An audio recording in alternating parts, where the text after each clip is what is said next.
अस्सलाम वालेकुम क्लास। हम जो टॉपिक कंटिन्यू कर रहे थे वो था law of equi marginal utility. Law of equi marginal utility का जो हमने टेबल किया था, जहाँ से आप लोगों को ट्रबल आ रही थी, वो ये था कि हमारे पास टोटल 5 यूनिट हैं इनकम के और ये 5 ही हमने कंज्यूम करने हैं। तो हम इन 5 यूनिट्स को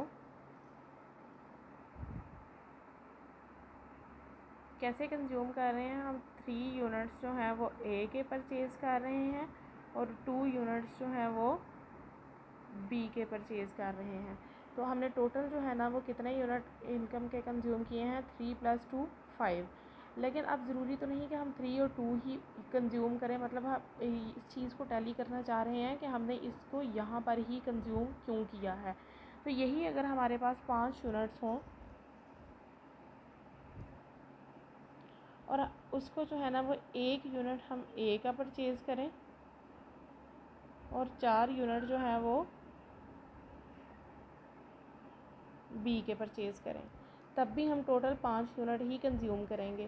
और ये वाली चीज़ जो है ना वो कल हमने यहाँ पर सॉर्ट आउट की थी कि अगर हम 1 यूनिट ए का परचेज़ कर रहे हैं और 4 यूनिट बी के परचेज़ कर रहे हैं, तब हमारी टोटल यूटिलिटी इन 5 यूनिट से डिराइव की हुई कितनी होगी? वो 100 होगी। ठीक है। लेकिन इन केस यही अगर हमारे पास 5 यूनिट्स हों, हम 4 यूनिट्स जो हैं वो ए के और 1 यूनिट जो है वो बी का कंज्यूम कर रहे हैं, तब हमारे पास टोटल यूटिलिटी कितनी होगी? तब हमारे पास टोटल यूटिलिटी 115 होगी।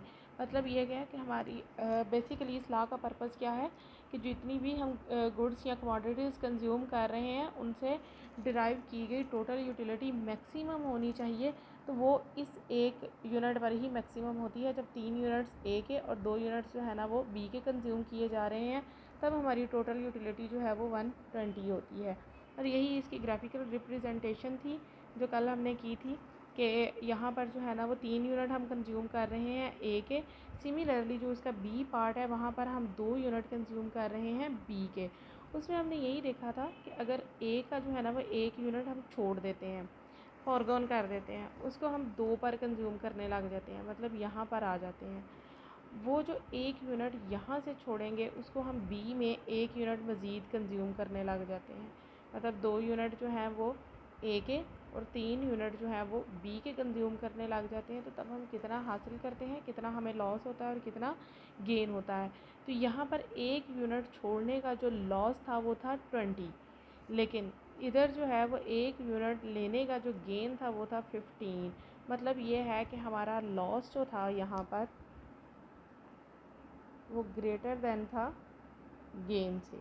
लॉस है आपके पास 20 जो कि ग्रेटर है आपके गेन से जो है 15।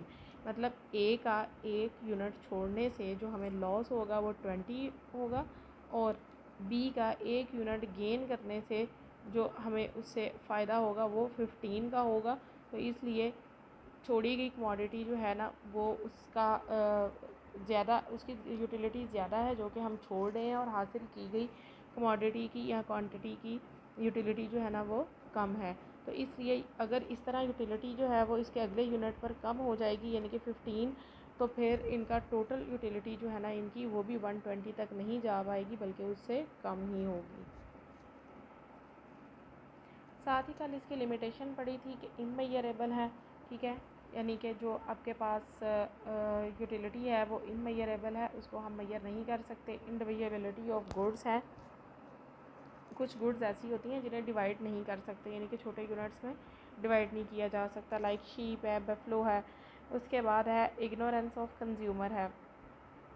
ठीक है, सम टाइम्स कंज्यूमर जो होता है वो मतलब चीज़ों के अल्टरनेट से या यूज़फुल अल्टरनेट से वो फेमिलियर नहीं होता। मतलब उसे नहीं पता कि अगर वो इसके अलावा कोई और इसका पेयर यूज़ करता है तो वहाँ से वो ज़्यादा यूटिलिटी ड्राइव कर सकता है। तो इस केस में भी जो है ना वो सब्स्टिट्यूशन भी नहीं वो ले पाता, और ये लॉ जो है ना वो भी फिर ट्रू प्रूफ नहीं होता।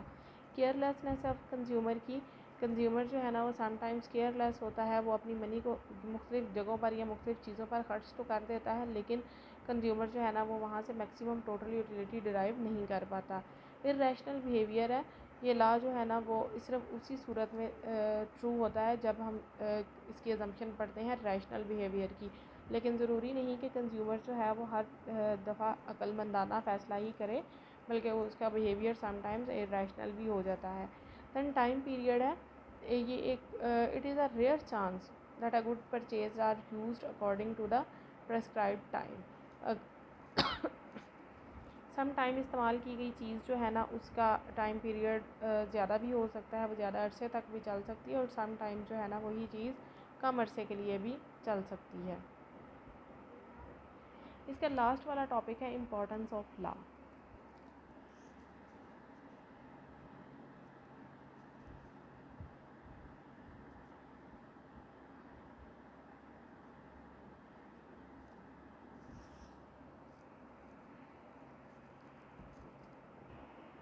उसके बाद आपका लास्ट वाला टॉपिक है इसी law of equi marginal utility का, importance of law.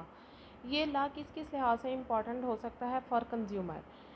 A consumer can maximize his total utility from different commodities with the help of his limited income। यानी कि एक कंज्यूमर जो है वो अपनी लिमिटेड इनकम के साथ मुख्तलिफ कमोडिटीज़ से मैक्सिमम यूटिलिटी डिराइव कर सकता है। देन है for production, producers are always interested in maximisation of the profit. Producer जो है वो क्यों प्रोड्यूस करते हैं, वो हमेशा अपने प्रॉफिट को मैक्सिमाइज़ करने के लिए ही स्ट्रगल करते हैं। फॉर दिस पर्पज़, इस मकसद के लिए ही has to combine the other 3 factors of production. वो दूसरे 3 फैक्टर ऑफ प्रोडक्शन को जो है ना वो कम्बाइन करते हैं। मतलब फैक्टर ऑफ प्रोडक्शन है आपके पास land labour and organisation capital. तो प्रोडक्शन के लिए प्रोड्यूसर जो है वो ऑर्गेनाइजेशन में है, और फिर वो दूसरे 3 फैक्टर्स कौन कौन से रह जाते हैं, कैपिटल, लैंड, लेबर, इनको वो कंबाइन कर लेता है ताकि वो अपने प्रॉफिट को मैक्सिमम कर सके। A producer apply these factors such a way, producer जो है ना वो इन तमाम फैक्टर्स को इस तरह से अप्लाई करता है that their marginal productivity is equal, ताकि उनकी मार्जिनल प्रोडक्टिविटी इक्वल हो सके। देन है distribution of wealth. The reward of every factor of production tends to the marginal productivity. हर फैक्टर ऑफ प्रोडक्शन को उसका रिवार्ड जो है वो उसकी मार्जिनल प्रोडक्टिविटी के अकॉर्डिंग दिया जाता है। This law is very useful in distribution of national income, और नेशनल इनकम को डिस्ट्रीब्यूट करने में भी ये लॉ जो है वो काफ़ी हेल्पफुल है। देन है प्राइस स्टेबिलिटी है। This law is also helpful in price stability. Price को स्टेबल करने में भी ये लॉ हेल्पफुल होता है। इट कॉमनली बिकम्स स्कार्स, ये जो है ना वो कॉमनली जो है नायाब या कम याब हो जाता है। We start substitution less scarce commodities, और जो कम नायाब गुड्स हैं उनका सब्सटीट्यूशन यूज़ करना शुरू कर देते हैं with no more scarce commodities, ताकि जो नायाब चीज़ें हैं उनको ज़्यादा इस्तेमाल ना किया जाए।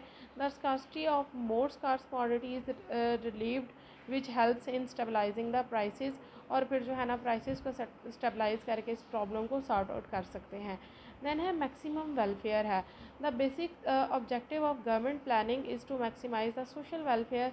सोशल वेलफेयर को भी मैक्सिमाइज़ करना चाहते हैं। It tries to maximise welfare of the society by the scarce resources, और फिर स्कार्स रिसोर्सेज को यूज़ करते हुए हम सोसाइटी की वेलफेयर को मैक्सिमाइज़ करते हैं। This concept is parallel to the concept of the maximisation maximum satisfaction discuss the law of equi marginal utility, और ये वही कंसेप्ट है जो कि इस law of equi marginal utility में हम यूज़ करते हैं। उम्मीद है बच्चों कि आपको अब सारी इसकी समझ आ गई होगी इंशाल्लाह। लेकिन फिर मैं एंड पे वही एक चीज़ कहूँगी, आप मुझसे क्वेश्चन ज़रूर पूछ सकते हैं, लेकिन क्वेश्चन पूछने के बाद थोड़ा वेट किया करें, उसका रिप्लाई भी आपको आ जाया करेगा। और दूसरी चीज़ ये कि आपको भी इसके लिए थोड़ी सी स्ट्रगल करना होगी। थैंक यू बच्चों, एंड अल्लाह हाफ़िज़।